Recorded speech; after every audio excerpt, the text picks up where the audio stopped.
Match très important en vue du maintien au Noustecamp entre Pau 16e et Niort 20e. 4 points séparent les deux équipes. Les Palois n'ont pris que 6 points en 11 matchs post-Coupe du Monde. C'est le total le moins élevé du championnat.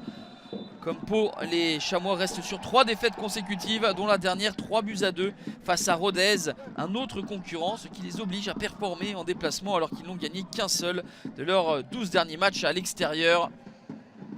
Les Niortais généreux en début de match avec une opportunité pour Bilal Boutoba et en deux temps il doit s'employer Jérôme Prior, aligné pour la deuxième fois consécutivement. Niort, un nouvel entraîneur depuis cette semaine avec Bernard Simondini. Ça a été assez animé sur le banc des Chamois depuis le début de la saison avec Sébastien Desabre, Dona Endo, Rui Almeida, Oumar Chomogo et donc Bernard Simondini qui avait principalement coaché en Afrique jusqu'alors. Pau va ouvrir le score à la 12e minute avec le centre d'Henri Sévet qui est coupé par Quentin Boigard. Premier but sous les couleurs paloises pour Quentin Boigard, prêté par Lorient.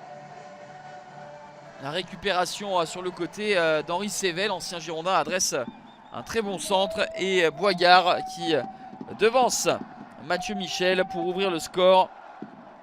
C'est le 22e but sur 44 encaissés en première mi-temps par les Chamois. C'est bien simple, ils ont encaissé la moitié de leur but lors du premier acte.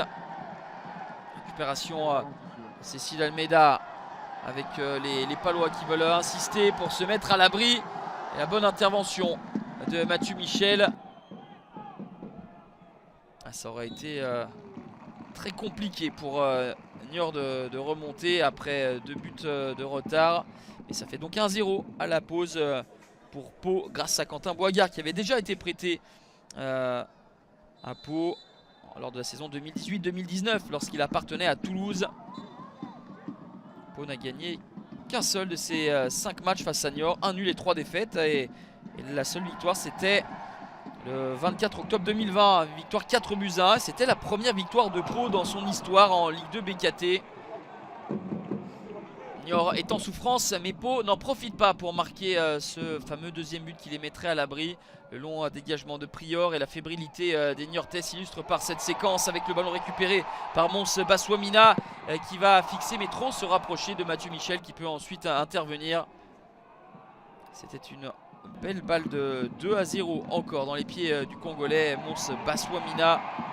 Auteur de 5 buts cette saison, peut-être le 6e ici. Il crochette, élimine Mathieu Michel.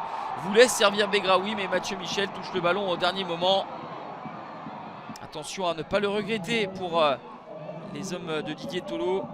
Mais il est vrai aussi que les Chamois auront été plutôt inoffensifs en deuxième mi-temps. 1-0 pour Pau qui remporte une victoire très précieuse en vue du maintien face à un concurrent. Les Palois sont 16e avec 2 points d'avance sur le 17e. Niort scotché à la 20e place, 7 longueurs derrière son adversaire du soir.